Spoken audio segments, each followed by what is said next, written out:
with every official in Ohio, Democrat and Republican, on a continuous basis, as in Pennsylvania, and I will be unemployed soon. President Biden finally making his way there this afternoon. So will the president be welcomed with open arms there in Ohio? Again, remember, they are still dealing with cleanup and health issues. Again, that from the residents there saying that. That from the toxic chemicals that leaked into nearby creeks and rivers. Many residents still not happy with the response. We want to bring in Linda Murphy now. She's an East Palestine resident, as well as Zsuzsa Gyenes joining us as well. They've witnessed, they're both East Palestine residents. They've witnessed all of this firsthand. Thank you for coming on. So we had your state representative who represents East Palestine constituents, Monica Rob Blazel, criticizing the president for the visit, saying this is a day late, a dollar short, essentially, in terms of this visit, and also saying it's minimal. He's not going to be in the town or the village of East Palestine that long. I'm curious to know your thoughts, Linda. Can I start with you on this one? What do you make? You finally got the president of the United States visiting East Palestine. How do you feel about it? Well, thanks for having me. I appreciate it. And, you know, how do I feel? Is this going to matter? Is it going to make a difference? I'd like to hope so, but I'm not confident in that. You know, we've been waiting. It's been a year. And at this point, I think that's been plenty of time for folks to assess the situation. Now it's time for somebody to take some action that I feel should have been taken quite a while ago, a year ago. Yeah, and just staying with Linda, what would you like to see? What is that action? I think that we need a lifetime of health care, and then we need long-term health monitoring. We need to be able to be given an opportunity, a way, an option to get out of our homes, to avoid the long-term effects that we just don't know.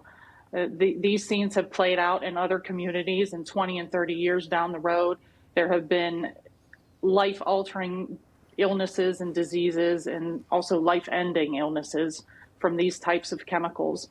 This is one of the worst incidents in the United States. And, you know, not only do we have the spill, but we've got the fire and what that produced that we have to deal with.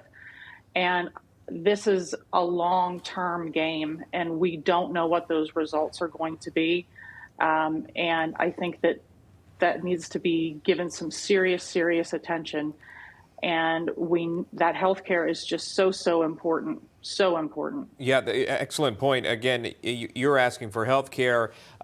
The state representative asked for water quality testing on the daily.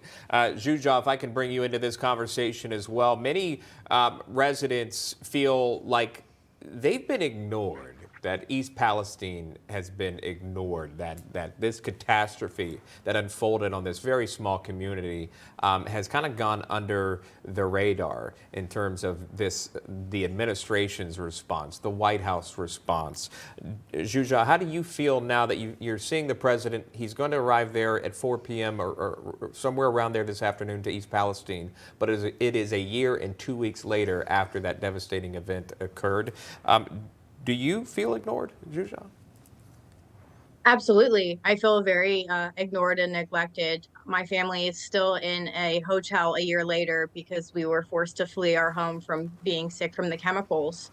And I think it's an instinct that's built into us to survive. At this point, there's still so many people sick, and I have questions. I have a 10-year-old son. Him and I both got sick the night of the derailment, and we've gotten sick going back, and we've had lingering health effects. We can't get any answers from any of our doctors. You know, we've taken a lot of community action in the sense of reaching out to our local leaders and state leaders. I've been to the State House, council city meetings, down to Washington, D.C., just trying to bring this issue to light because we haven't had any real solutions. I still have nowhere to go. I can't get any of my things replaced. I'm very worried for my son's physical and mental health now and ongoing. I'm really hoping this isn't just another photo op with the president. I hope he listens to community members and talks to the ones still dealing with problems.